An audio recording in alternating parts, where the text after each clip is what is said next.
ગુજરાત રાજ્યમાં કમોસમી વરસાદના કારણે ભાવનગર જિલ્લાના તળાજા તાલુકાના નવી કામરોડ ગામમાં તળાજી નદીમાં પૂરની સ્થિતિ સર્જાઈ છે. તો છેલ્લા 3-4 દિવસથી ધોધમાર વરસાદ ખાબકતા નદીનું પાણી ગામની બંને બાજુ ફરી વળ્યું છે, જેના કારણે આખું ગામ સંપર્ક વિહીન બની જવા પામ્યું છે. તો ગ્રામજનો જીવન જરૂરિયાતની વસ્તુઓ લેવા માટે નદીમાંથી જીવના જોખમે પસાર થવા મજબૂર બન્યા છે, જેના કારણે તેઓ પ્રશાસન સામે ભારે રોષ વ્યક્ત કરી રહ્યા છે. તો નદી પરનો કોઝવે પૂરમાં ડૂબી જતા ગામનો બહારથી કોઈ પ્રવેશ નથી. તો બાળકો સ્કૂલ જવા અને વાડીમાં કામ કરવા, ખેડૂતો વાપસી માટે મજબૂર બને છે. તો આ સમસ્યા નવી નથી. છેલ્લા 5 વર્ષથી ગ્રામજનો તાલુકા પંચાયતથી લઈને ઉચ્ચ કક્ષા સુધી બ્રિજ બનાવવાની રજૂઆતો કરી રહ્યા છે, પરંતુ વહીવટી અવગણના ચાલુ છે. ગામના સરપંચ અશોકસિંહ સરવૈયાએ કહ્યું હતું કે તાલુકા પંચાયતથી લઈને ઉચ્ચ કક્ષા સુધીની રજૂઆતો કરાઈ છે, પરંતુ આજ દિન સુધી કોઈ નિરાકરણ મળવા પામ્યું નથી.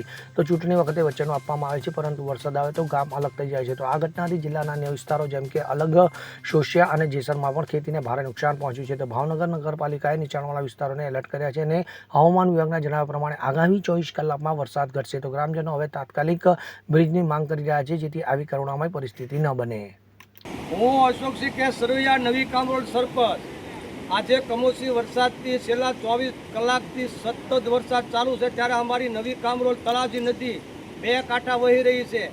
હાલ તળાજા તાલુકામાંથી અધિકારી કે પદાધિકારી કોઈ ક્યારેય આવ્યા નથી. 24 થી 48 કલાક ગામ સંપર્ક વિહોણું બન્યું છે, છતાં કોઈ અધિકારી પદાધિકારી હાલ આવ્યા નથી અને ગામ લોકો પરેશાન છે. નદીના સામા કાંઠે પ્રાથમિક શાળા, હાઈસ્કૂલ, નજીવા કામો, ઇમરજન્સી બહેનોને ડિલિવરી હોય ત્યારે લોકોને ખૂબ અગવડતા પડે છે. અમે અનેકવાર તળાજાથી લઈને ગાંધીનગર સુધી ફાઇલ મૂકી છે. ફાઇલ આજના ધારાસભ્યને અનેકવાર રજૂઆત કરી, એમ કે ફાઇલ મૂકી છે, પણ ફાઇલને આગળ હકાવતા નથી. આ લોકોનું એવું કહેવાનું છે કે નવી કામરોડ ગામમાં 5-10 જણાનું મૃત્યુ થાય પછી શાંતિથી ફાઇલ હકાવીને પછી શાંતિથી બ્રિજ બનાવે. ગામ લોકોની એટલી બધો રોષ છે કે અનેકવાર રજૂઆત છતાં ગામ સંપર્ક વિહોણું બને છે. સામા કાંઠે પ્રાથમિક શાળા, વિદ્યાર્થીઓના જીવના જોખમે અમારે તેડીને મૂકવા જવા પડે છે. એટલે અમારી તંત્રને ખાસ વિનંતી છે કે આગામી દિવસોમાં તાત્કાલિક મંજૂરી આપે, બ્રિજ બનાવે.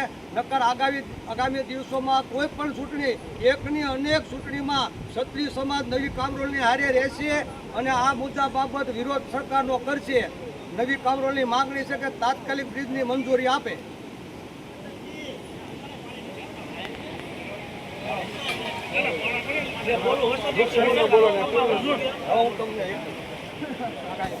Bureau report, CN24 news. હવે જુઓ દેશ દુનિયાની તમામ ખબરો તમારી આંગળીના ટેરવે. ઉઠાવો મોબાઈલ અને Google Play Store પરથી ડાઉનલોડ કરો અમારી CN24 ન્યૂઝ મોબાઈલ એપ.